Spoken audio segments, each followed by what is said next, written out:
اعترافات الراقصة بوسي الأسد تثير الجدل بعد القبض عليها. هنتعرف على حاجتين في منتهى الأهمية والخطورة والغرابة في زمن أصبح فيه الحليم حيرانا، وهو جه الزمان اللي النبي عليه الصلاة والسلام قال عليه: سيأتي على الناس سنوات خداعات يصدق فيه الكاذب ويكذب فيه الصادق ويؤتمن فيه الخائن ويخون فيه الأمين وينطق فيه الرويبضة. قيل: وما الرويبضة؟ قال: الرجل التافه يتكلم في أمر العامة. رواه ابن ماجه وصححه الألباني. يبين الحديث أن في آخر الزمان تضعف عقول الناس في التميز بين الحق والباطل ويشيع الجهل. هذا من ضعف الإيمان. الحاجة الأولى اللي كشفتها الشرطة والنيابة العامة بعد القبض على بوسي الأسد، كشفت إن معها أفلام أثرياء العرب والخليج وأثرياء شباب مصريين وهم معاها في أوضة النوم. ده غير إن هي وضحت إن هي عملت فلوس كتير من الموضوع ده،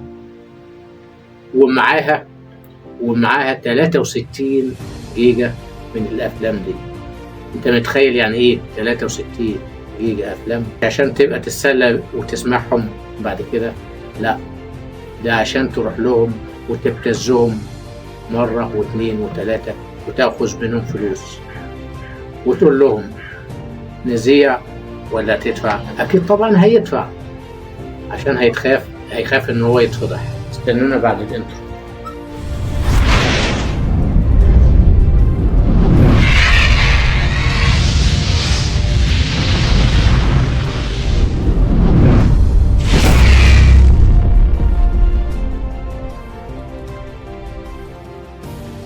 ما يهمنيش في القصة ايه اللي عملوه معاها وايه اللي لقوه معاها والاربع قواضي الاداب اللي كانت عليها، ده كله ما يهمنيش.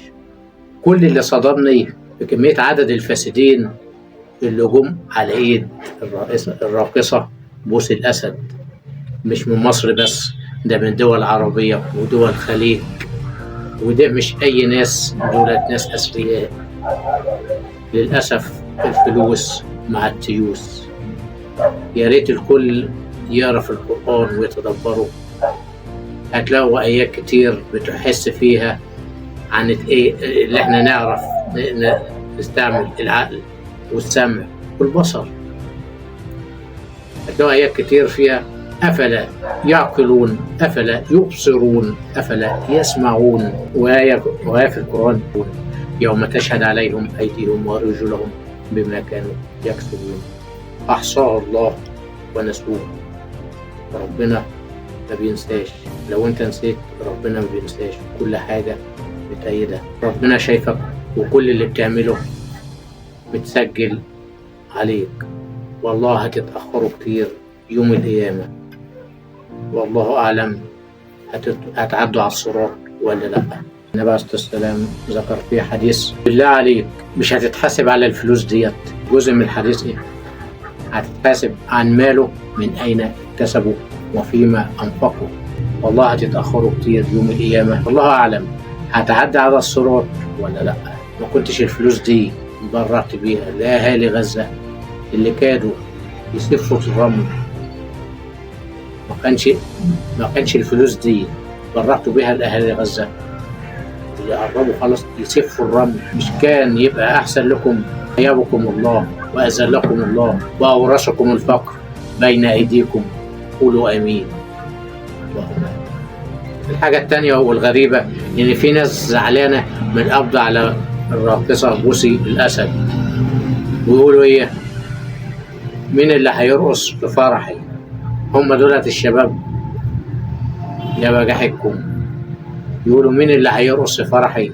كانت خيبة، مش مكسوفين على نفسكم؟ لو فدتكم ولو بحاجة بسيطة اعمل لايك واشتراك ليصلك كل جديد، واللي مأيد رأيي يقول آمين في التعليقات. واستنوني في الفيديو القادم إن شاء الله. السلام عليكم ورحمة الله وبركاته.